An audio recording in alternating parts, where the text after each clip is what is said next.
So a little while later, that young fella came back down again. I was snoozing, throughout the morning, just snoozing and snoozing, and I'd noticed that every time the sun had changed, he re-angled the umbrella for me, which is very kind of him. I woke up and it would be re-angled to make sure that a lot of the sun was off me, and he didn't want me getting burnt, which is really good because, that is first class service.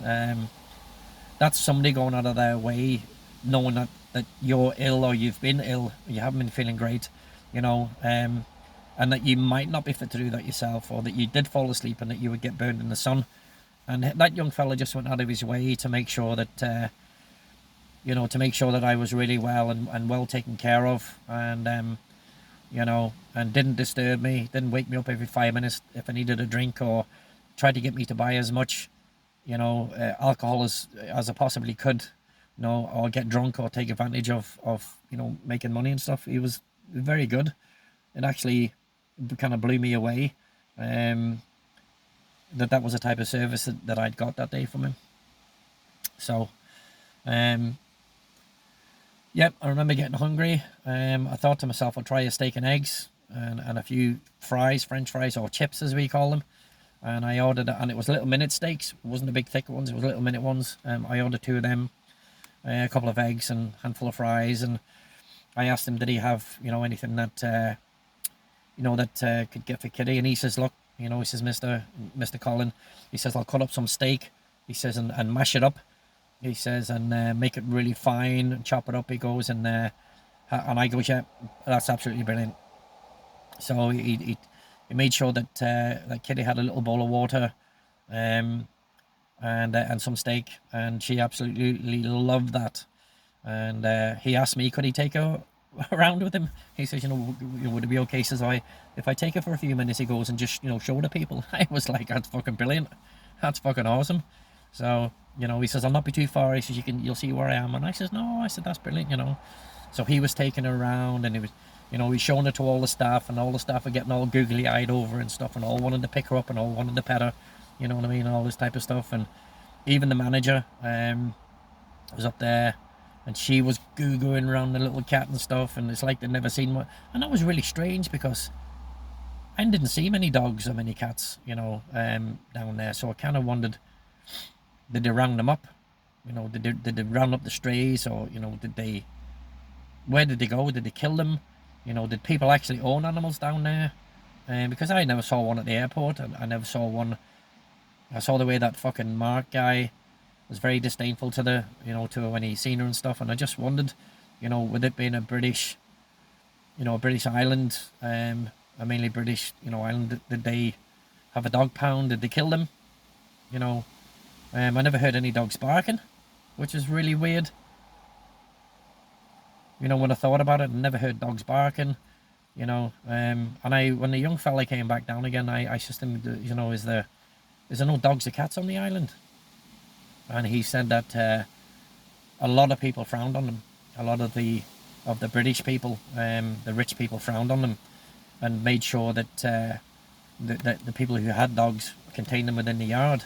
And when they took them out, this is 30 years ago, cleaned up the dog shit. You know what I mean? Took it with them, didn't leave it anywhere, didn't fucking, like they would just normally do in society. Just let a dog on the grass and let it, pinch one off and fucking, just walk off and leave it, and for somebody else or kids to run and playing on the grass, fucking rolling it, so it was frowned upon, and everything was controlled. So most of the animals that people owned were kept in. They were kept in. If it was a cat, the cat was in the house. If it was a dog was in the backyard, and they were contained. And yes, there was walking areas. No dogs were allowed on the beach. No dog shit was on the beach. No dogs were allowed to be fed. There wasn't allowed to be any strays. Like fucking Nazi Germany, basically. The way that it was kind of told to me. So that didn't make me happy at all. But obviously, there was lots of tourists down there with holiday homes. There was lots of people living there, and obviously didn't want, the island overrun with strays. I don't know what it was like on neutron back then. I don't know if male dogs had to have the notch chopped off, or fucking, females had to be spayed. I wasn't sure. I didn't know anything about it at all. And that kind of made me wonder then that everybody had goo-gooed and gargled over Kitty. And yeah, so that was kind of a weird thing for me, and I didn't really think about that until a short while after that, you know.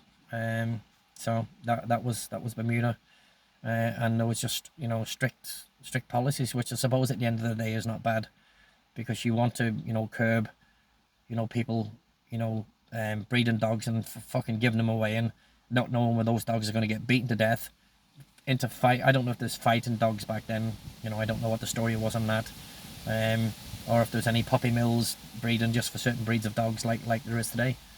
So I thought about that for a while, and you know, I often wondered the answer to it, and that's what it was. So Kitty had a nice feed of steak. I had a feed of steak, eggs, and chips, and it was really nice, and I was just quite happy with it. And yeah, it stayed down. I was hoping that you know, another Exorcist Linda Blair, projectile vomiting, gut wrenching, fucking ass burning session wouldn't happen again, and it didn't. And yeah, everything went smoothly. I was still feeling, you know, really fucking weak, tired, and I just opted then that I would be going back to the room for a little bit. The young fellow, his name escapes me, told me not to worry. My seat and my parasol and everything would be reserved. Nobody would be taking that. Once there was a collar on it, that was for guests. And if anybody had been seen to be sitting there, they would be politely moved on. Obviously, they would change the towels when I came out, but they would put a little marker band on it. And I said to him, thank you very much. He was going to get a very good tip by the end of the day, for taking care of me and making sure that I had eaten, for all the kindness that he had kind of showed me. I was happy with that. So I'd never gotten that kind of treatment anywhere after that. No matter where I went to, Africa, you know, all the places I've been to around the world, you know, Africa, America, Canada, you know, fucking, you know, any place that I went to, I'd never had that service since, for that some young guy to come out and basically do all that stuff, just to go out of his way to do that, because I was feeling ill, and for him to make sure that, you know, I didn't get a lot of sun, I didn't get, you know, a sunburn, or that I didn't get, you know, heat stroke or anything like that. And mind you, the September sun, it wasn't as hot as the summer sun, but you'd still get burned from it. So, you know, he did an immense job. And I remember going up to the front desk and actually asking for the manager and telling the manager what an absolute credit that young fellow was, for that little place. And she was absolutely delighted.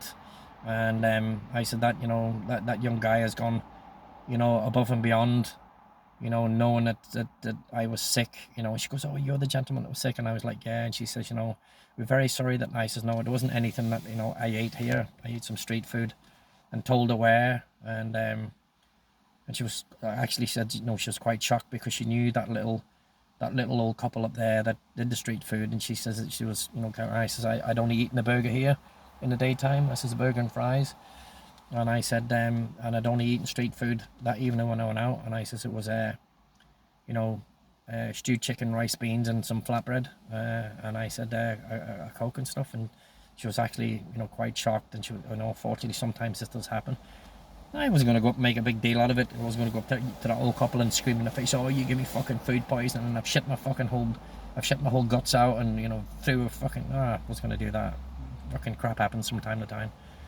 So, I certainly wasn't down there to cause any problems, you know, for anybody on that island and discredit them in front of people. That's just not how it was going to go.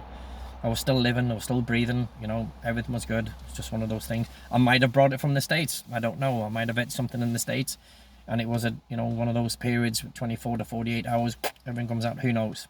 I couldn't really pinpoint, you know, anything or where it come from. It just happens. You know, it could have been the water. It could have been anything. Who knows? I don't know. So I just wasn't going to go up and start, you know, shouting at some, you know, old couple just because I'd fucking had a bad evening.